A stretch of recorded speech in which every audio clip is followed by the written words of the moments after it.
एक सुखद संयोग है कि स्वामी विवेकानंद जी ने ही भारत और जर्मनी के बीच दर्शन, ज्ञान और आत्मा का सेतु बनाया था। आज चांसलर मर्ज की यह यात्रा उसी सेतु को नई ऊर्जा, नया विश्वास और नया विस्तार प्रदान कर रही है। चांसलर के रूप में यह उनकी भारत ही नहीं बल्कि एशिया की पहली यात्रा है। यह इस बात का सशक्त प्रमाण है कि वे भारत के साथ संबंधों को कितना गहरा महत्व देते हैं। उनके पर्सनल अटेंशन और कमिटमेंट के लिए मैं उनका बहुत बहुत धन्यवाद करता हूं। भारत जर्मनी के साथ अपनी मित्रता और साझेदारी और सुदृढ़ करने के लिए पूरी तरह से प्रतिबद्ध है। गुजरात में हम कहते हैं, आवकारो मीठो आपजे रे, यानी स्नेह और आत्मीयता से स्वागत करना। इसी भावना के साथ हम चांसलर मर्ज का भारत में हार्दिक अभिनंदन करते हैं। फ्रेंड्स, चांसलर मर्ज की ये यात्रा एक विशेष समय हो रही है। पिछले वर्ष हमने अपने रणनीतिक साझेदारी के 25 वर्ष पूरे किए और इस वर्ष हम अपने राजनयिक संबंधों के 75 वर्ष भी मना रहे हैं।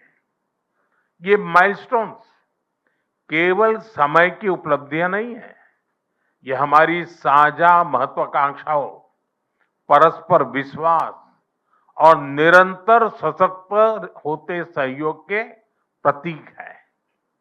भारत और जर्मनी जैसे देशों की अर्थव्यवस्थाओं के बीच करीबी सहयोग पूरी मानवता के लिए महत्वपूर्ण है। बढ़ते व्यापार और निवेश संबंधों ने हमारे स्ट्रेटेजिक पार्टनरशिप को नई ऊर्जा दी है। हमारा द्विपक्षीय व्यापार अब तक के अपने सर्वोच्च स्तर पर पहुंच चुका है और $50 बिलियन के आंकड़े को पार कर गया है। 2000 से अधिक जर्मन कंपनियां लंबे समय से भारत में मौजूद है। ये भारत के प्रति उनके अटूट विश्वास और यहां मौजूद अनंत संभावनाओं को दर्शाता है। आज सुबह भारत जर्मनी सीईओ फोरम में इसकी जीवंत झलक दिखाई दी। फ्रेंड्स, भारत और जर्मनी के बीच टेक्नोलॉजी सहयोग प्रति वर्ष मजबूत हुआ है और आज इसका प्रभाव ग्राउंड पर स्पष्ट रूप से दिखाई देता है। रिन्यूएबल एनर्जी के क्षेत्र में भारत और जर्मनी की प्राथमिकताएं समान है। इसमें सहयोग को बढ़ाने के लिए हमने India Germany centre of excellence स्थापित करने का निर्णय लिया है। ये नॉलेज, टेक्नोलॉजी एंड इनोवेशन का साझा मंच बनेगा। हम क्लाइमेट, एनर्जी, अर्बन डेवलपमेंट और अर्बन मोबिलिटी जैसे क्षेत्रों में मिलकर नई परियोजनाओं को आगे बढ़ा रहे हैं। ग्रीन हाइड्रोजन में दोनों देशों की कंपनियों का नया मेगा प्रोजेक्ट भविष्य की ऊर्जा के लिए एक गेम चेंजर साबित होगा। भारत और जर्मनी सिक्योर, ट्रस्टेड और रेजिलिएंट सप्लाई चेन के निर्माण के लिए मिलकर के काम कर रहे हैं। इन सभी विषयों पर आज किए जा रहे एमओयू से हमारे सहयोग को नई गति और मजबूती मिलेगी। फ्रेंड्स, रक्षा और सुरक्षा में बढ़ता सहयोग हमारे आपसी भरोसे और साझी सोच का प्रतीक है। रक्षा व्यापार से जुड़ी प्राथमिकताओं को सरल बनाने के लिए मैं चांसलर मर्ज का हृदय से आभार व्यक्त करता हूं। हम रक्षा उद्योगों के बीच सहयोग बढ़ाने के लिए एक रोड मैप उस पर भी काम करेंगे, जिससे को डेवलपमेंट और को प्रोडक्शन के नए अवसर खुलेंगे। फ्रेंड, भारत और जर्मनी के बीच ऐतिहासिक और गहरे पीपल टू पीपल टाइज हैं।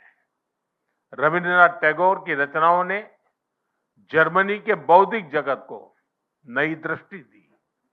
स्वामी विवेकानंद की विचारधारा ने जर्मनी सहित पूरे यूरोप को प्रेरित किया और मैडम कामा ने जर्मनी में पहली बार भारत की आजादी का ध्वज फहराकर हमारी स्वतंत्रता की आकांक्षाओं को वैश्विक पहचान दी। आज हम इस ऐतिहासिक जुड़ाव को आधुनिक साझेदारी का रूप दे रहे हैं। माइग्रेशन, मोबिलिटी और स्किलिंग बढ़ाने पर विशेष बल दिया गया है। भारत की टैलेंटेड युवा शक्ति जर्मनी की अर्थव्यवस्था में महत्वपूर्ण योगदान दे रही है। आज ग्लोबल स्किल्स पार्टनरशिप पर जारी जॉइंट डिक्लेरेशन ऑफ इंटेंट इसी भरोसे का प्रतीक है। इससे खास तौर पर हेल्थ केयर प्रोफेशनल्स की आवाजाही आसान होगी। आज हमने खेलों के क्षेत्र में भी सहयोग को आगे बढ़ाने के लिए ठोस कदम उठाए हैं। यह युवाओं को जोड़ने का एक प्रभावी माध्यम बनेगा। आज हायर एजुकेशन पर बना कॉम्प्रिहेंसिव रोडमैप शिक्षा के क्षेत्र में हमारी साझेदारी को नई दिशा देगा। मैं जर्मन विश्वविद्यालयों को भारत में अपने कैंपस खोलने के लिए आमंत्रण देता हूं। भारतीय नागरिकों के लिए वीजा फ्री ट्रांजिट की घोषणा के लिए मैं चांसलर मर्ज का आभार व्यक्त करता हूं। इससे दोनों देशों के लोगों के बीच नजदीकियां और बढ़ेगी। मुझे खुशी है कि गुजरात के लोथल में बनाए जा रहे नेशनल मैरीटाइम हेरिटेज कॉम्प्लेक्स से जर्मन मैरीटाइम म्यूजियम जुड़ रहा है। यह दोनों देशों की मैरीटाइम हिस्ट्री को जोड़ने वाला ऐतिहासिक कदम है। ट्रेडिशनल मेडिसिन के क्षेत्र में गुजरात आयुर्वेद यूनिवर्सिटी का जर्मनी के साथ करीबी सहयोग रहा है। इस महत्वपूर्ण विषय पर आज किए जा रहे एमओयू से हमारा सहयोग को और अधिक बल मिलेगा। फ्रेंड्स, भारत और जर्मनी की हमेशा कंधे से कंधा मिलाकर हम चलते रहे हैं। हमारी दोस्ती का प्रभाव ग्लोबल स्टेज पर भी दिखाई देता है। घाना, कैमरून और मलावी जैसे देशों में ज्वाइंट प्रोजेक्ट से हमारी ट्राइलेटरल विकास साझेदारी दुनिया के लिए एक सफल मॉडल है। हम ग्लोबल साउथ के देशों के विकास के लिए अपने साझा प्रयासों को आगे भी निरंतर जारी रखेंगे। इंडो पैसिफिक दोनों देशों के लिए हाई प्रायोरिटी है। इस क्षेत्र में हमारे तालमेल को बढ़ाने के लिए हम एक कंसल्टेशन मैकेनिज्म की शुरुआत करने जा रहे हैं। आज हमने यूक्रेन और गाजा सहित कई वैश्विक और क्षेत्रीय मुद्दों पर विस्तार से चर्चा की। भारत सभी समस्याओं और विवादों के शांतिपूर्ण समाधान का पक्षधर रहा है और इस दिशा में किए जा रहे सभी प्रयासों का समर्थन करता है। हम एकमत है कि आतंकवाद पूरी मानवता के लिए एक गंभीर खतरा है। भारत और जर्मनी इसके विरुद्ध एकजुट होकर पूरी दृढ़ता से लड़ाई जारी रखेंगे। भारत और जर्मनी सहमत है कि ग्लोबल चैलेंजेस से निपटने के लिए ग्लोबल इंस्टीट्यूशंस में सुधार अत्यंत महत्वपूर्ण है। यूएन सिक्योरिटी काउंसिल में सुधार के लिए G4 के माध्यम से हमारा संयुक्त प्रयास इसी सोच का प्रमाण है। एक्सेलेंसी, 140 करोड़ भारतवासियों की ओर से मैं एक बार फिर आपका भारत में हार्दिक स्वागत करता हूं। मुझे विश्वास है कि आज की चर्चा भारत जर्मनी साझेदारी को नई ऊर्जा और स्पष्ट दिशा देगी। आपकी यात्रा, आपके व्यक्तिगत जुड़ाव और भारत के प्रति आपकी गहरी मित्रता के लिए मैं आपको हृदय से धन्यवाद करता हूं।